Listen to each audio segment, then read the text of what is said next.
Hey folks, welcome to the What the Futures podcast, your quick guide to better farming decisions.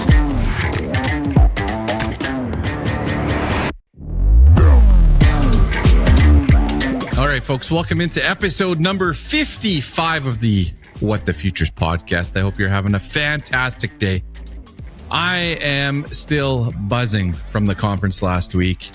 I just want to thank everybody that attended, number one. It was such a blast. And, we put this conference together. It started with the idea in August that, hey, should we get together and have a crop marketing conference? Should we bring in, some of the brightest in the industry, fill the room up with farmers? Should we do this? And by early September, we decided, yeah, we got to do this. We got to see if we can help farms just build some momentum in the crop marketing area of their farm business. I know there's all sorts of different takeaways. Each of you have different takeaways that attended, but the goal was to help farms gain a little bit of confidence in crop marketing, help farms learn new skills, maybe learn about some of the new offerings and technology out there as well that can help you in crop marketing. And I'm so excited to do it again. We're full on planning for Moose Jaw in December of 2025. And in this episode 55, Yvonne and I are going to do a little bit of a debrief. We haven't had a chance to do a full debrief of the conference in Drumheller. And so we're going to do that in today's episode. And for those that don't know, Yvonne is the one in the background that handles all the social media stuff now, all the branding, the website, jack of all trades in the background. And she's the one that executed all the fine details of the conference. It,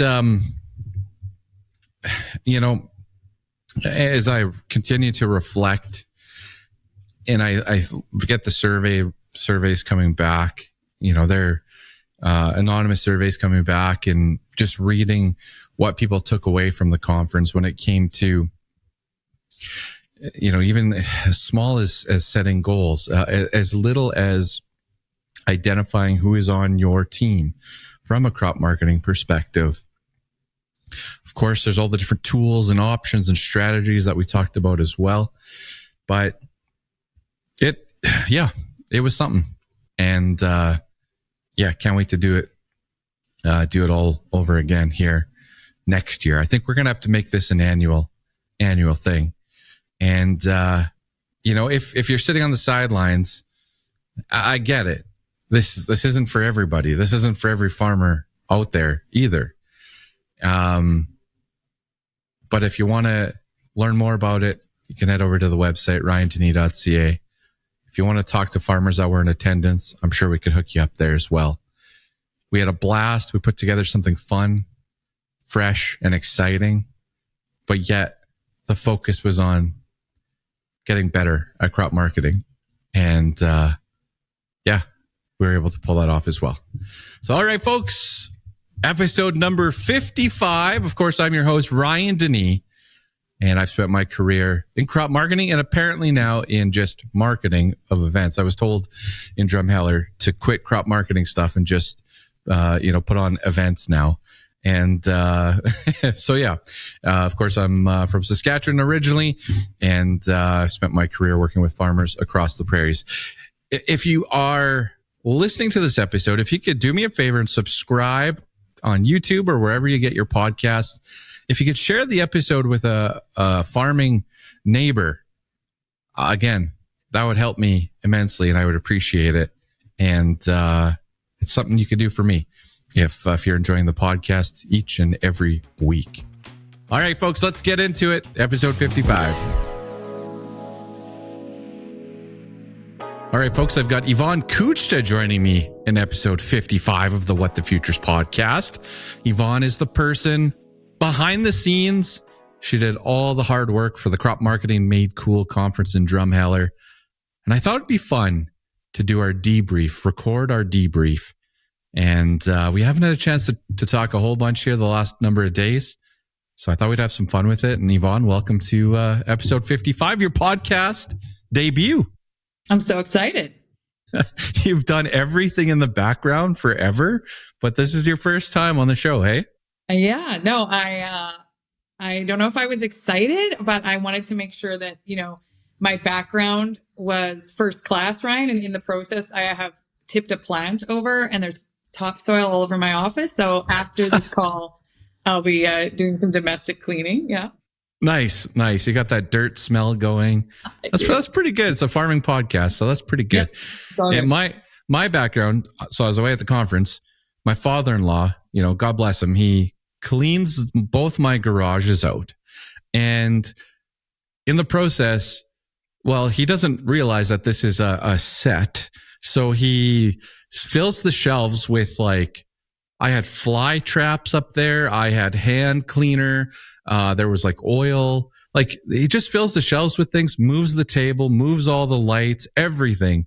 And so I spent an hour and a half with the editor this morning, trying to figure out, all right, in the shot before, did we have this in there or not? And anyway, we're rolling with it for this week. But I don't have dirt on my floor. It's very clean in here. So yes. And you've got some beer from the conference. So you got some home. Okay. I have the guys lined the bottom of the trailer up with the beer. I have enough beer.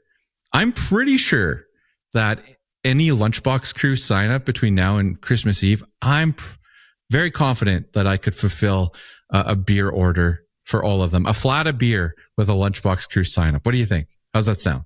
Is this one of those things where you announce it on the podcast? I hear about it when I listen to the podcast and I realize I have to do something to make that happen. Yeah, no heads up ever. Just, did you listen to the podcast, Yvonne? Or usually you messaging me, hey, okay, so this is what we're doing, hey? Heard it on the podcast. Heard it on the podcast. Yep. Awesome. All right. So again, I thought it'd be cool to debrief. And so I want to start the conference. I'm buzzing. All right. I was buzzing before the conference about, getting everything prepared and couldn't wait to get there. And now I've just been on this high, since we wrapped up, but how are you feeling?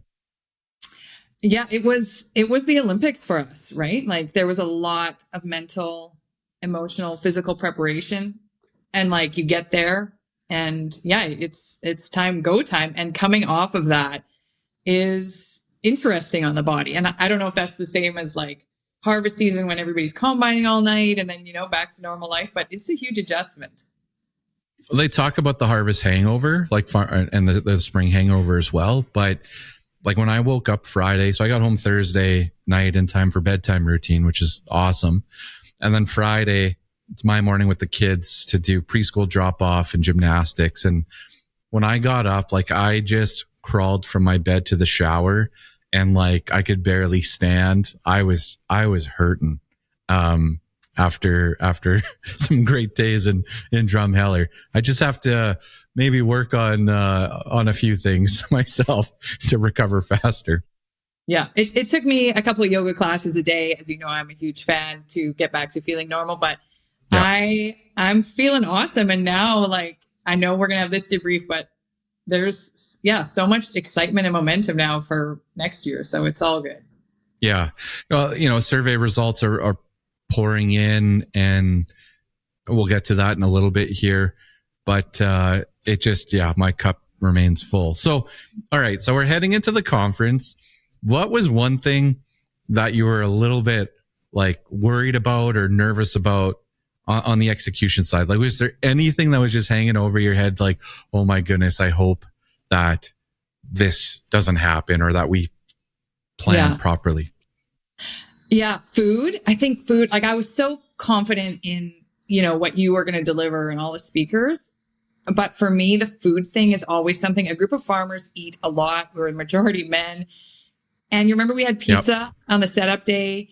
It was so good from that So local good, yeah. place. So good. And I remember thinking, one, enjoy, like eat this pizza, because if there's a food shortage, you're not going to eat again. And two, save this number, because if there's a food shortage at a meal, we're going to be calling in for pizzas. Like that was my big fear. And the food was amazing. There was lots. I was so relieved. Yeah, that guy that delivered the pizza was the owner of the joint as well. And I was like, what time you open till? And how busy are you right now? Just in case. But I was the last one to eat at every meal, I would say. And cause it was one or you or I, cause I was like either just ahead of you or like you were just ahead of me. Cause you're doing the next thing, getting the next stuff ready.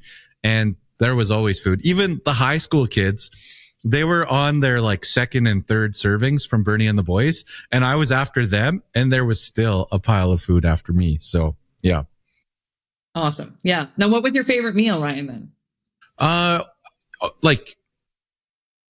Well, for me, the UPL dinner, was just so complete, and it was such a huge day, and I was so hungry, and I was just like that was a meal for me. Like I and I had some time as well. Like I didn't have a lot of time before, like Bernie and the boys, I took like 3 French fries.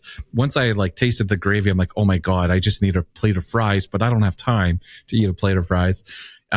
So that dinner, from Chef Dave was just, I had prime rib, I had chicken, I just had it all, and it fueled me for the rest of the night there. So that was good.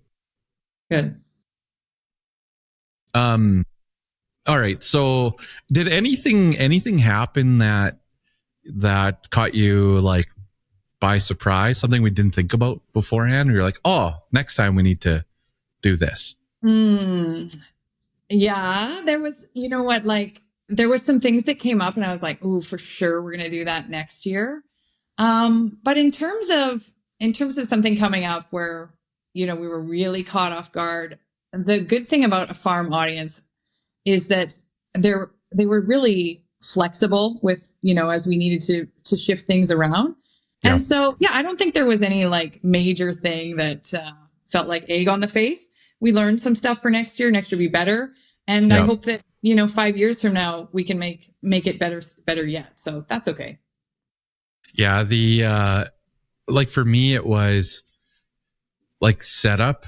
Like setup is, just to get the stage set up and just to get everything set up, that was such a busier day than I had anticipated. So my lesson was like, yeah, just give that time for setup, because it does take time, and we had a lot of things to put up, and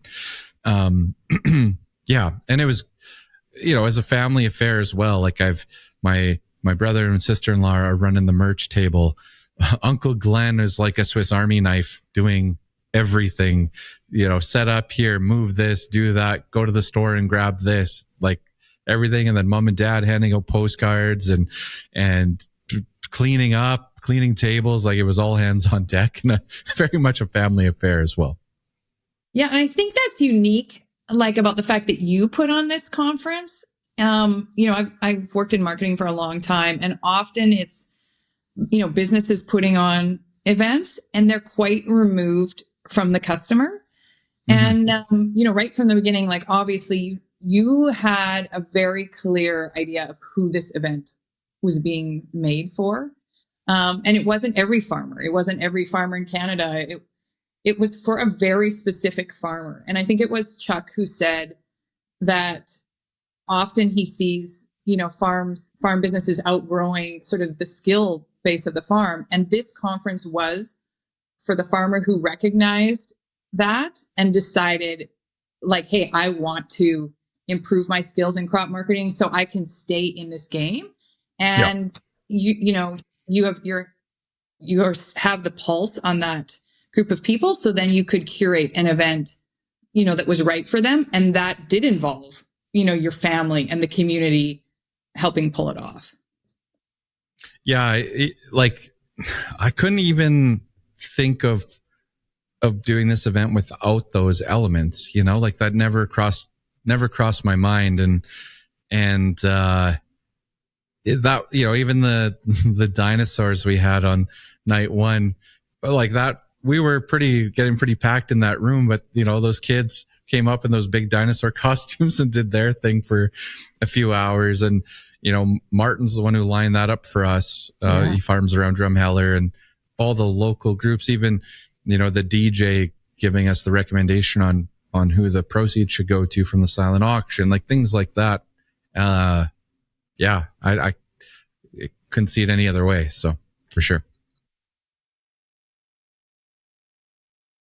So, all right. Is there anything, I've asked you a couple of hard hitting ones here. Anything coming back my way that you want to talk about? Yeah, I do. Well, the thing that I know really everybody listening to this wants to know, especially if you were at the conference, and if you weren't at the conference, you might have to flip over to YouTube, but we all want to know, are you wearing the underwear, Ryan? Okay. Number one, that stuff is comfortable. I know you said during the process that this is this is good stuff and this isn't just like junk. And, I was wearing mine throughout the conference, obviously. And, they're in the wash. Obvious. It wasn't obvious, just so you know. Well, no, you didn't see the confidence I had walking around there. Like that starts with that base layer. And so they're in the wash. They're definitely in the wash. But I have a little side note. So for folks, so we had men's and women's underwear at the merch tent. So think of like concert style merch tent with all sorts of things. And I've had so many comments. Oh, you have them there. Oh my goodness. All right. There you go. So we have these. And so that pair that Yvonne is holding in her hands, actually. So my buddy, I got to back this up a second. So my brother comes up to me and he's like, hey, is that all men's or is that men's and women's? I'm like, no, that's men's and women's. And he's like, okay. Cause people weren't really grabbing them off the start. And then he said, once we said it was men and women's, they went in like 10 minutes. They were gone. Okay. So my buddy comes up to me the Thursday and he's like, I grabbed 2 pairs of those tight underwear or whatever. And I was like, okay. And he's like, oh yeah. He's like, I'm going to be wearing those all the time. And I didn't say anything. I was just thinking to myself, I'm like, well, they're boxers. I'm like, oh, he grabbed the women's underwear. And so he believes that these are men's, and apparently they're going to be a part of his rotation every week. So I think that is one of the funniest things I heard coming out of that conference. So yeah. I love it. Well, I'm really curious. Next, we have to write this down. We have to remember next year to ask anybody to stand up who's wearing the underwear from last year. Oh yeah. Yeah. I think it'd be fun. Yeah. But I do have a question about that women's underwear thing, because, in this season of working with you on this, Ryan, and we knew each other from the past, but we hadn't worked together a bunch.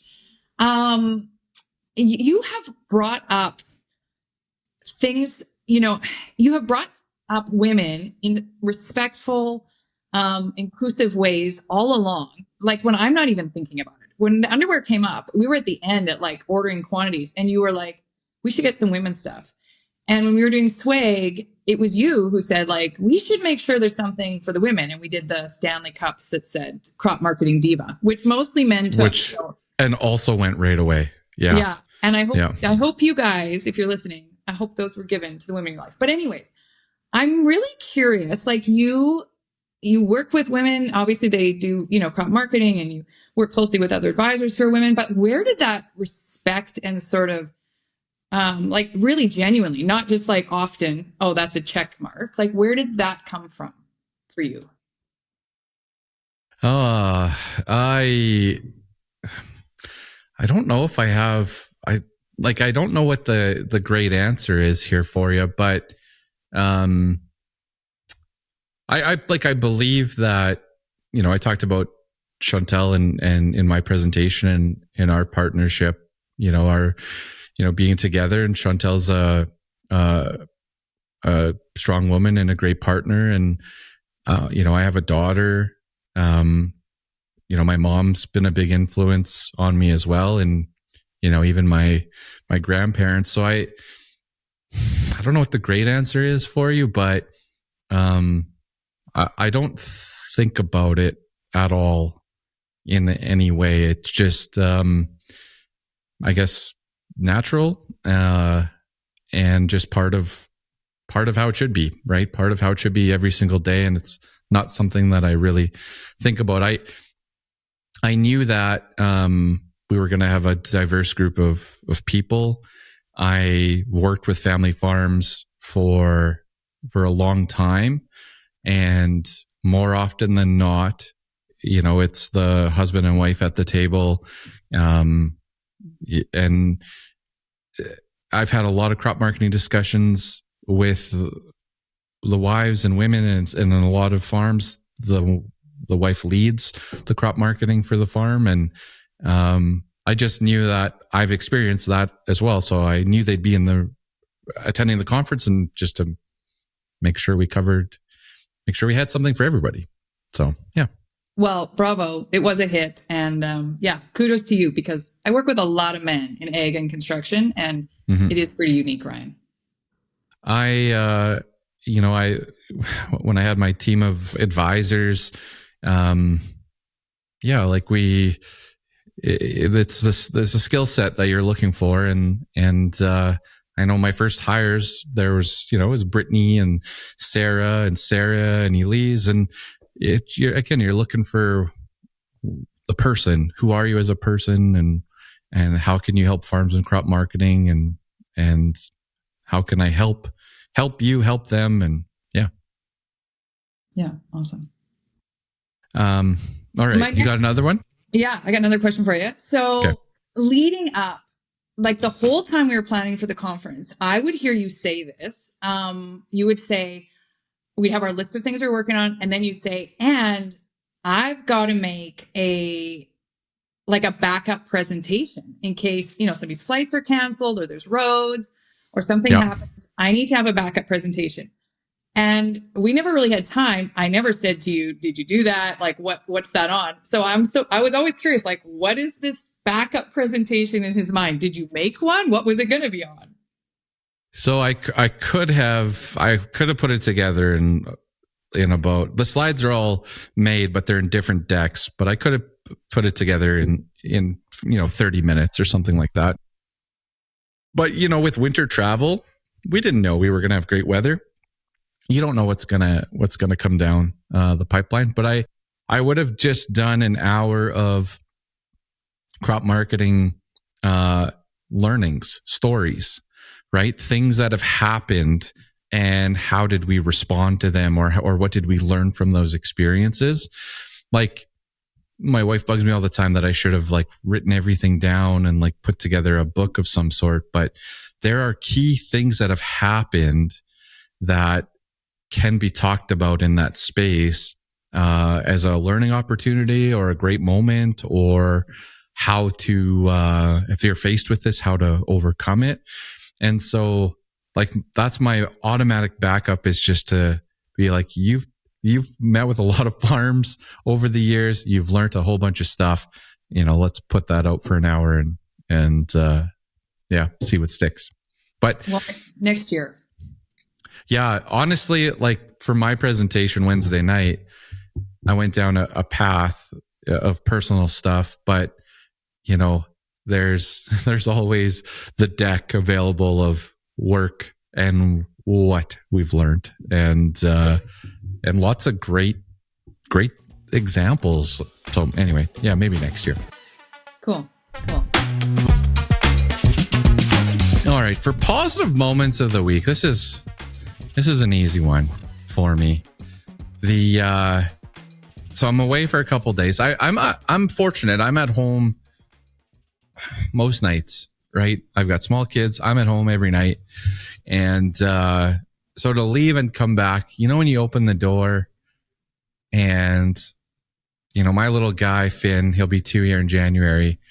I get home about 45 minutes before bedtime. So, crack the door open, and then just the excitement from the kids, the hugs, Finn was just jumping into my arms, hopping around like a bunny, so excited to see me. I know you don't get that forever or for very long. And it was nice to be away for a couple of days. It was great, but also really, really positive and fun to come home, especially when you have little ones.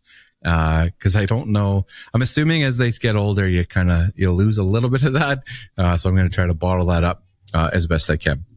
Second positive moment of the week, the interacting, like I didn't get to talk to everybody at the conference. I wish I could have shook hands with every single person there, every listener, everybody that attended.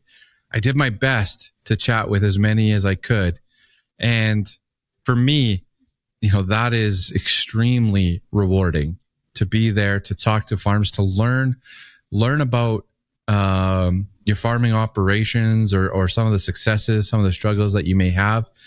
Also, chatting with one, maybe I was chatting with the husband over messaging through the podcast or something, but then to meet, the partner, the spouse or the brother, the partner in the operation, that's really, really, great for me as well. So just super positive to meet a bunch of farms, that came in from across the prairies.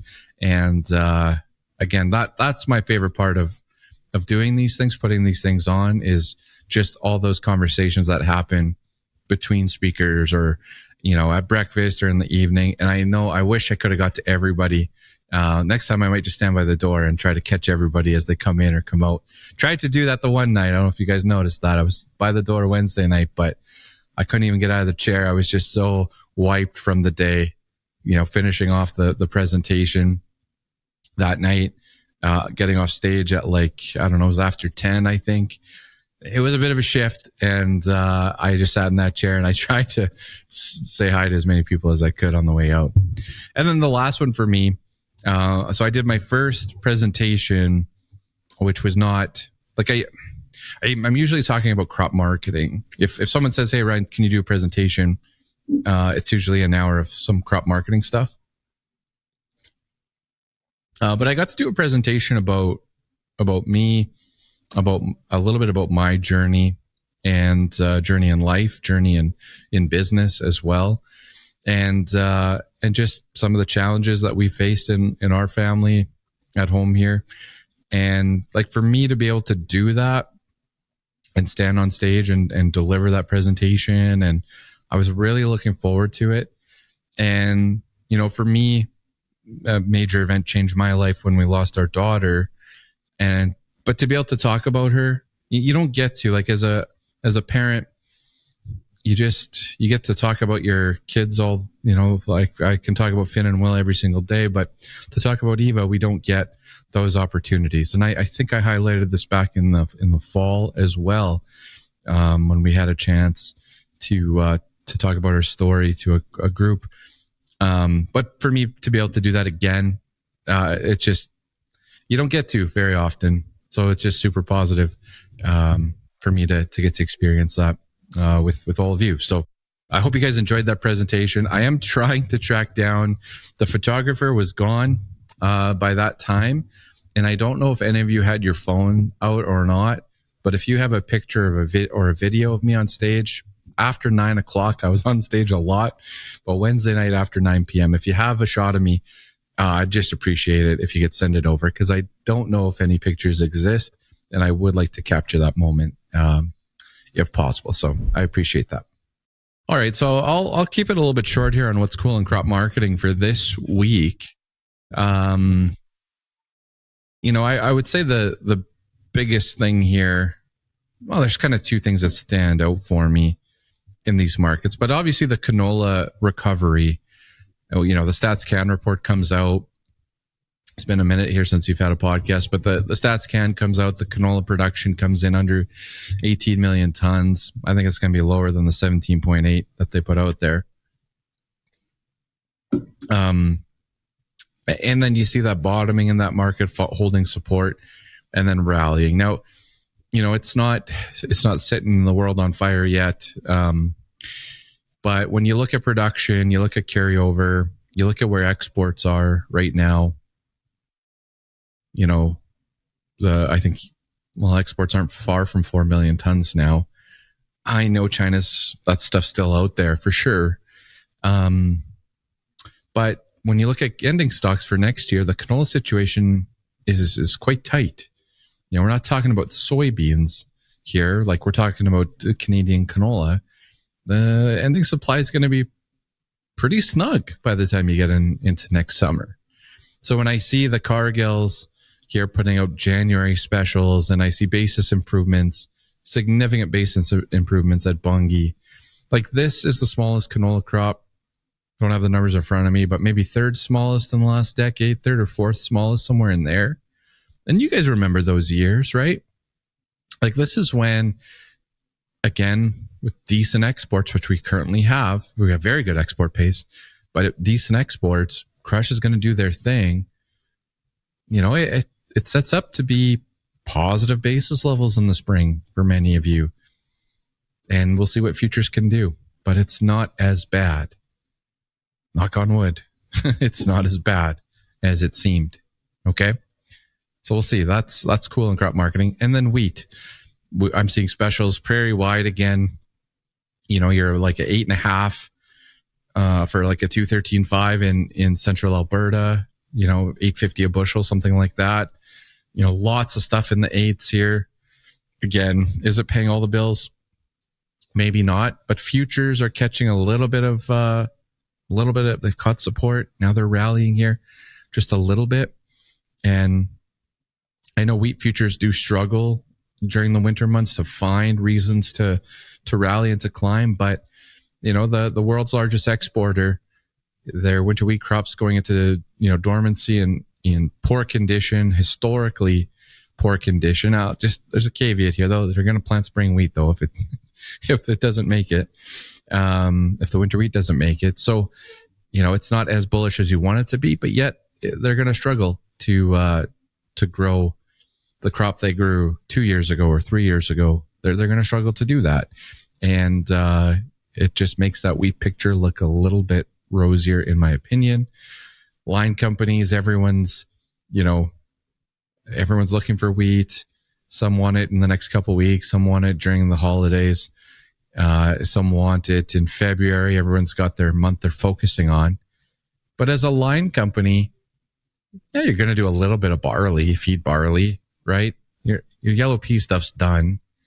Like if they weren't actually going to take any canola or very little canola, what are they going to do? They're going to have to buy wheat, right? And so if you want to be a bear on the canola export side, fine. But then you got to be a bull in wheat exports and elevators that need to stay busy and keep grain moving. It gets more competitive out there. And we're seeing that right now. And I don't think that changes throughout the winter. What else do we have here? Yeah, I think for what's cool in crop marketing, obviously the USDA report was friendly towards corn. That makes me a little friendlier towards feed grains. I know I bug my consulting clients on feed barley. Like you can hold it and it's that slow grind higher. It's not much. It's a nickel here and there, but again, it is in an upward trend, upward momentum, and at least it's going in the right direction. Feedstocks in the US, corn tightening up, maybe that could lead to a bit more of, I don't know if it maybe wheat feeding or something like that, but I don't think we're quite there yet. But yeah, so it's definitely a bit more positive on the corn side. All right, let's leave it at that for what's cool in crop marketing. So I want to give just an extra shout out here to our sponsors. Number one, UPL. I should say first off, UPL. The studio's evolving here behind me. You can see over the holidays, this is going to evolve quite a bit more, and the view is going to change here a little bit. But both UPL, John Deere, sponsors of the show, also put their hand up to sponsor the conference. And, it's just something that, it's not like the businesses were lined up to sponsor this, to be honest, right? It was the first. And, for those folks to put a contribution in there and to buy us dinner and to buy us lunch, to me just meant a lot. They're There was no John Deere people in attendance, trying to sell you anything, right?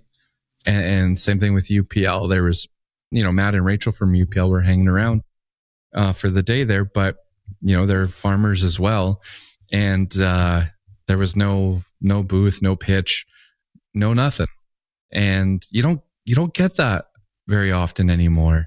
And so for me, I just really appreciated those two just stepping up and putting their hand up and saying, yeah, we'll support this event.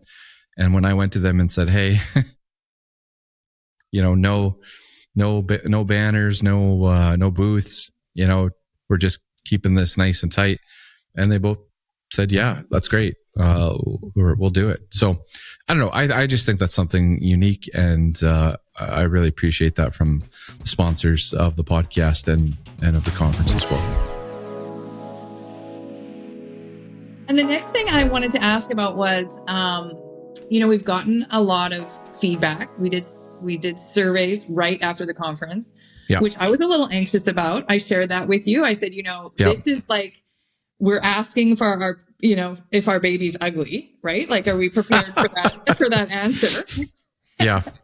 And, and obviously, you have figured out the difference between significance and contribution is something, I've probably struggled with my whole life. And I think of that as like, significance is where we put our work out, but we really need these accolades, and contribution is where we can put our work out and be less attached and just feel good about putting our work out. And in your case, the work that you put out is, in various ways helping family farms. So then these surveys came back, and what was that experience like for you? What came out for you? Well, like I would say even from the get-go on Tuesday evening, like as people rolled in, the energy was incredible. In fact, it was a little bit intimidating to feel that energy and then be like, holy smokes, we haven't started yet. We got to deliver now. Right. And so, I didn't stop talking for over 2 days to everybody. And I felt really good driving out of Drumheller, thinking to myself, like, I feel really good at what we pulled off, how we pulled it off. And I was excited to get the surveys out. And for me, what I'm looking for here is I want to do this again. I want to do this again next year and the year after. And I know I teased you about, hey, can you start looking at venues for the year after next? But, and so for me, getting those surveys, I want to see what stood out. Did it align and accomplish? Did the farmers accomplish what I was hoping we would accomplish? But also what really kind of stands out for things that we could work on the next year. And what ended up coming back in the surveys, like right away, just wham, like 30 surveys came back instantly. And what people wrote in there, and even what people messaged me after, was like incredible. And like I sit there and say, oh man, like we could have spent like another day, or we got to do this again right away. But that's not the answer. But what we did there was we made an impact. And I don't know, I figured this was going to come up. So I have one prepared. I actually have two things. Can I read the one I have? Yeah. Okay. So we asked the question in the survey, what was one thing you've learned or experienced that made the ticket price worth it? And this individual says a couple things. The overarching one, though, would be, in quotations, no outlook. I found it crazy how positive I felt, and I never received a market outlook, good or bad. All right. And just before I continue, having a crop marketing conference and not doing a market outlook had to have sounded insane to farmers out there. It had to have. And the point here was to figure out the tools regardless of outlook. I have stood on stages in front of groups of farmers and given an outlook, walked off that stage. 2 or 3 hours later, something has changed. And I was like, man, actually, I did this maybe it was last summer or in the spring. I messaged the organizer, Tyler, and I'm like, hey, just so you know, I said this in the presentation, but this just came out and it's changed. And can you just tell your group of farmers that were there? Like, it changes. And so to see this comment come back just blew me away. And yeah, I'm just so excited to see this. And then the second thing was tools to analyze the market, things to think about as we watch it, a review of its past and tendencies, to think that positivity doesn't need to come from just an upward market trend, but that we can be more prepared and have tools to offset downtrends, that we just need to get to work on our plan. Like, that is an incredible review and just validated the process. The tweet in August to be like, should we think about this? To me messaging you September long weekend, hey, I think we're doing this. And away we went. Okay. I want to talk about that. So you said, hey, we should host a conference. And I was like, yeah, sure, we can host a conference. And I had it in my head that, like, I think I even typed in the notes, like, crop or whatever, the conference. And I had like Jan, Feb 2025. And then we were on a call and you were like, I really think the conference needs to be in November. And I was like, okay, like November 2025 was what I was thinking, right? Yeah. And then it was like very clear to me that you meant this November. And I was like, okay, yeah. Like to pull that sort of thing off in like a couple months. And I think I was even away on holidays a few weeks in there. Like, yeah, it was a great feat. And I think that kind of thinking is what has made you successful in all your endeavors and probably will. But you see like an opportunity and a need. And you're like, I wonder if it's possible. And then you'll bring that idea to people and kind of have the courage or the tenacity to even think it's possible where most people wouldn't. So yeah, that was an interesting journey. I knew I had the right people, Yvonne. I had the right people involved. So I knew you could do it. Yeah.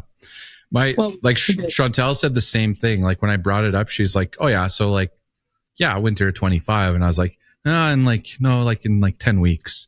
And she was just like, what? I'm like, yeah. So anyway, you did it. You did it, Yvonne. Yeah, all good. The feedback was amazing. This was one of my favorite activities. If you're at the conference, you know about it. But for everybody else, we did postcards on the table. And what we did was have people write their address on the postcard. And then we collected the postcards and then we handed them back out. And we invited people to write the takeaways that they got from the conference. And sometime we're going to mail these out so that attendees will get a postcard from somebody else. And I've gone through the postcards and we're going to be sharing some of these on our social media. So make sure you check that out because they were inspiring and touching and, I have goosebumps, but like they really spoke. This is in the voice of the attendees of like what they took away that they knew they were writing that might help another farmer. And a few themes came out for me on that. So I'm going to share some of those, Ryan. Sure. One of them it was a really common theme was just how much they appreciated talking with the other farmers in the room. Yeah. And likewise, like I'm a farm girl. I like talking about the stuff, but even outside of farming, I had incredible conversations with people, from discussions about AI to, mental health on the farm, to succession, to, being a daughters of a male farming industry, like just so many great conversations. And that theme came in loud and strong. And I'm curious on like, you put this podcast out, every week, people get lots of advice. But why do you think it's so special to gather as a group in person? You're you're in a setting and a surrounding of people going through the exact same thing that you go through, and just from a different area, right? So you get together, you sit at a table with a stranger. And I know the first morning I did the preschool thank you for being here thing that my daughter inspired me with when I was in class Monday. But, like, it was like, hey, you get to you're meeting farmers, people going through the same thing that you're going through, prairie wide. And then you learn from each other. And you know how it is, like, if you get together with your peers, it's way different than being on a Zoom. It's way different than, an expert telling you something. Like, you're talking to someone who's doing the exact same thing you're doing every day of the year, building this great farm. And so to be together, that's why breaks are so important.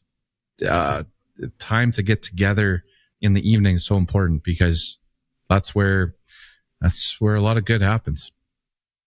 Yeah. And I think that you did that fireside chat with a group of industry people and farmers, and the message that came so strongly on these postcards and from that part of the event was how I think there'll be a bit more inclination to have each other's back in this industry. That was a strong theme that came out through it too, that I think is going to be good for the industry overall. That fireside chat, so Christy Friesen, she farms up in the Peace region. Kyle Sinclair with Producer Profit, and Jared Seitz with Giddy Up, who's a grain broker. Like, we even right before we went up, and we're like, should we just wing it? I had made 10 questions. So I'm like, should we just wing it? And the depth of that conversation, the emotion, the themes that came up, it went way deeper than I was not expecting it to go as deep as it did. And in a lot of surveys, there was mentioned in a lot of surveys about one of the positive moments, which was a throw-in. Like this, I was like, let's do a fireside chat of some sort. I don't know who it's going to be with, and just kind of put it together like 2 weeks before the conference, right? And it's cool to see that impact. Yeah, I think it was vulnerable, and there was transparency, and I think that your audience is used to that. Like, that's how you are with them, and so to have a group of people share in that way, it was really on point. Yeah. I have one more. This is an email I got. Can I talk about the email? Okay. And so this came from Rachel. And so I got this, this would have been the Monday after the conference. So just want to let you know, I really enjoyed the conference. Not only was there a lot of info to take in, I also found the conference to motivate me to really help her partner dig into the numbers on our farm. We talked all the way home and are still talking about the conference. Thanks for all the effort you put in. You and Yvonne put into this. Really enjoyed it. And again, I talked about this as we were wrapping up the conference about how crop marketing in a lot of farms, the decision can kind of fall down to one person, and there's a lot of pressure there and a lot of stress. And I got to meet this farm a couple times throughout the conference, and again, I wasn't expecting like that to maybe happen through the conference. Like, I wasn't expecting people to build or renew their partnership or I don't know what to call it, but to have that theme come out. And I just thought that was super empowering, and it falls in with everything in the pre-planning that we did. But to have, husband and wife, I don't know what they were doing before, but to just take more of a partnership approach to crop marketing, I think that's really cool. Yeah, I agree. And you know what? I know we're not going to go through this, but I do have the book here that you made, the crop marketing workbook. And it was actually my favorite part of the workbook, was where it really outlined like who's on your crop marketing team. And, that's that's family members. Yeah, that's advisors. It's all the things. Oh, I have a funny story about advisors I want to share too. But yeah, I think that there was some things in this workbook that, like, one page alone could change what your year looks like. So that there was lots of good feedback about that too. Yeah, for sure. So my funny story about that point is, this was your idea, but I never shared with you what happened. So Nathan Kuhn, Saskatchewan farmer, who you had never heard speak in front of an audience before. And I think this is a little bit, maybe speaking out of turn, Nathan, don't hold this against Ryan, but I think Ryan mentioned you were a wild card because he had never heard speak before. Yeah. No, I don't think he did. This was his first presentation ever, is what I'm understanding. So, okay. So Ryan's like, and I don't know who Nathan is, right? And Ryan's like, yeah, this Nathan guy, he's a bit of a wild card. Anyways, Nathan did a phenomenal job. Incredible job. Incredible. So we're going to find some wild cards for next year too. But like I already asked him, I'm like, can you come back? Like, yeah. Yeah. So anyways, he did a great job. And Ryan said to me, he said, go ask Nathan if you can get his agent's number and, give him a hard time about booking him for next year. And I was like, oh yeah.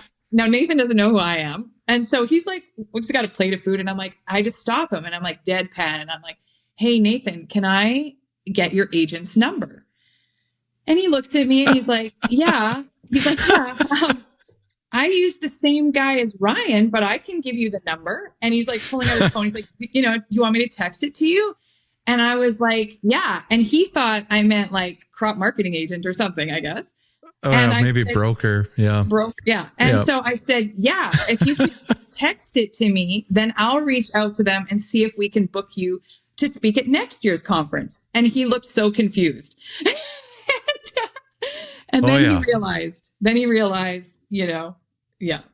That's awesome. Yeah.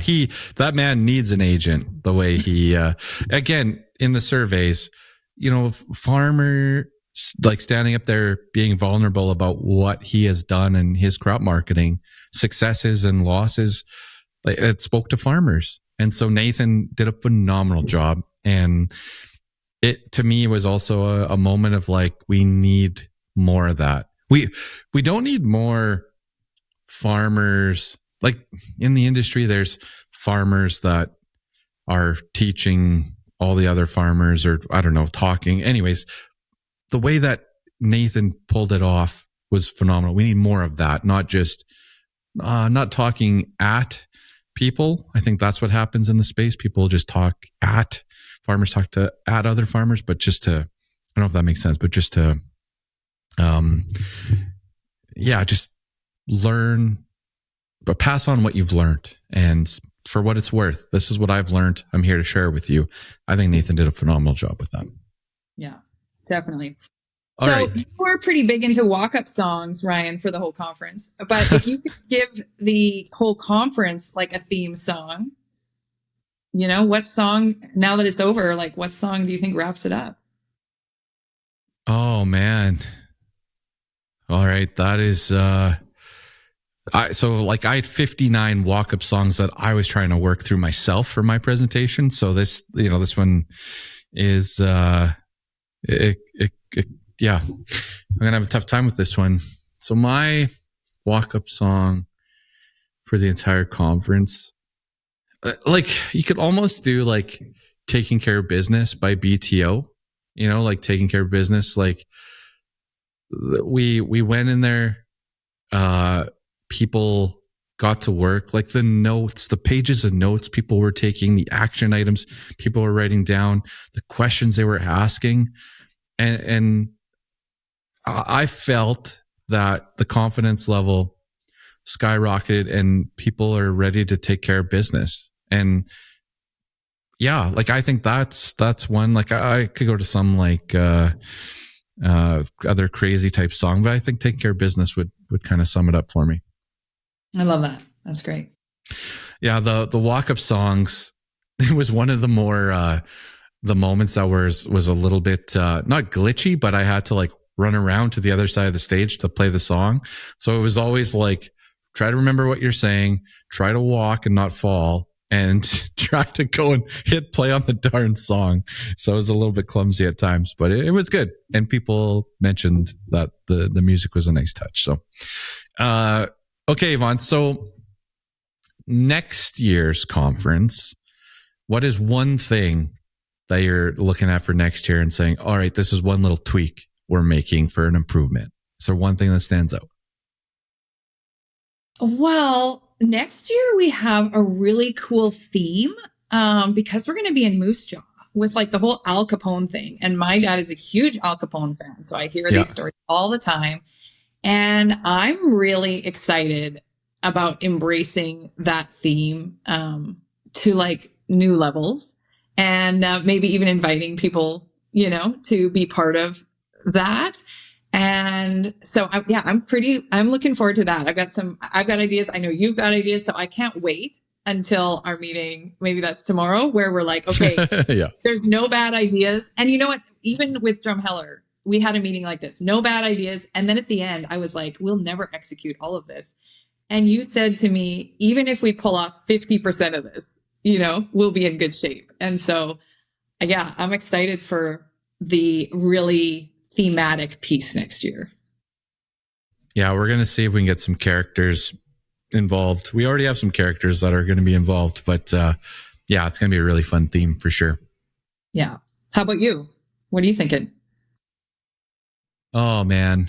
Well, the one little tweak for folks tuning in is that the hotel and the conference center are in the same building. So the 15-minute walk after a few hours in the pub will be a little bit better, faster.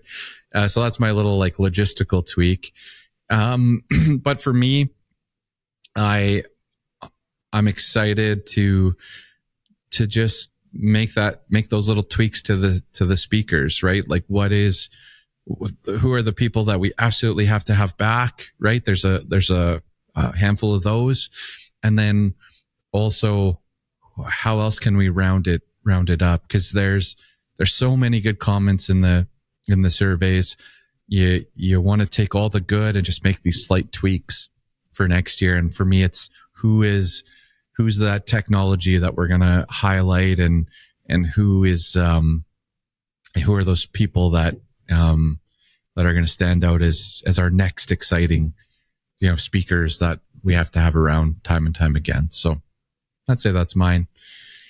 And I'm also already thinking of what my presentation is going to be next year. I'm already thinking of the next level of my presentation. So yeah. I'm not surprised. You're wired. That was the first, like, I had stood in front of farmers and done market update stuff forever. And it was the first time where I stood on stage and did not deliver a market outlook or a market anything. It was just, it was the presentation that I needed the least prep for, because it was just about me, but it's the presentation that I did the most prep for.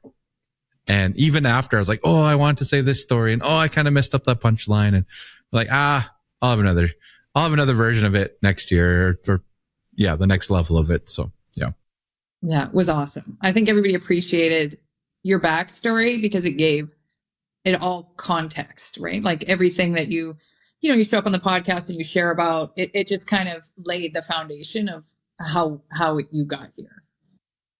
Yeah. It was great to be able to tell it and get through it as well. Made sure to get through it, but yeah. So, all right, folks. If you're listening right now, just in the cab of the tractor, if you're pushing snow or if you're driving your vehicle, just join me. Just a slow clap for Yvonne Kuchta, because Yvonne, for the conference, all I had to do was show up. I had to put a slide deck together, but all I had to do was show up. Yvonne did everything. All the little details that you're raving about, the design of the merch stuff. Amanda, you guys never got to meet Amanda, but Amanda in the background doing all of our design, all of our all the stuff I could never do. Amanda did such a great job, and Yvonne as well. The little details, which we talked about this in planning. I said the little details, they're going to matter. They do matter, and you nailed it on the little details. So thank you. Well, you help farmers, and for me to be involved with, someone who likes to help farmers as a farm girl, like there's just nothing better. So it's all my pleasure, Ryan. Thanks for the debrief, Yvonne. We'll start planning Moose Jaw here as soon as we hang up the call. True, we will. Let's not kid ourselves. We've been planning Moose Jaw for 3 months already. So it's true. All right. So for eating your veggies here for this week, I don't have anything prepared for this one.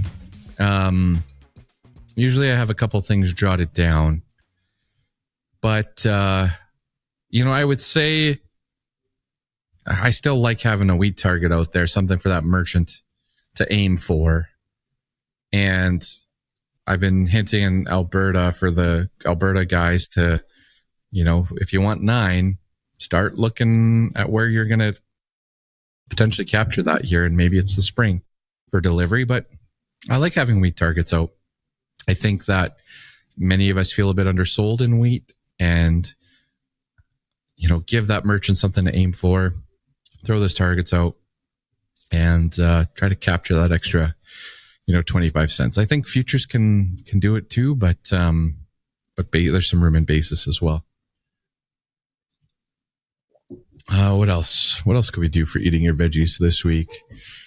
Well, I think on the canola recovery here as well, I would say that I think as of recording, we're trading around 620 futures.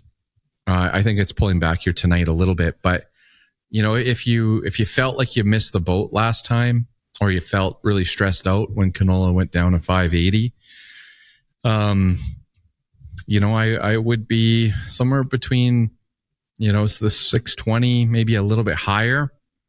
I'd be looking at making a catch-up sale, especially if those cash flow needs are high for January and February and into March. Like, you can do something here and get more of that cash flow organized for those big cash months. Okay, so I kind of like that. And then what else do we have here? Well, you know what? Why not give myself a plug? If you're thinking about the conference, if you're seeing what we're putting on social media, if you're talking to farms, hearing good things about it, the early bird is going to run till December 24th. We're giving all attendees a chance to buy tickets at the cheapest price that they'll be. And that's extending out to you guys as well, the listeners. You can go to the website. You can fill out the application. Yes, we're still making people apply because the room for next year that we booked is the same size as the one we just had. And I feel very strongly about that because we are moving into a different area in a different province. So we're going to attract some new people just based off that. But, to me, this isn't about numbers, about, trying to get 500 people in a room or anything like that.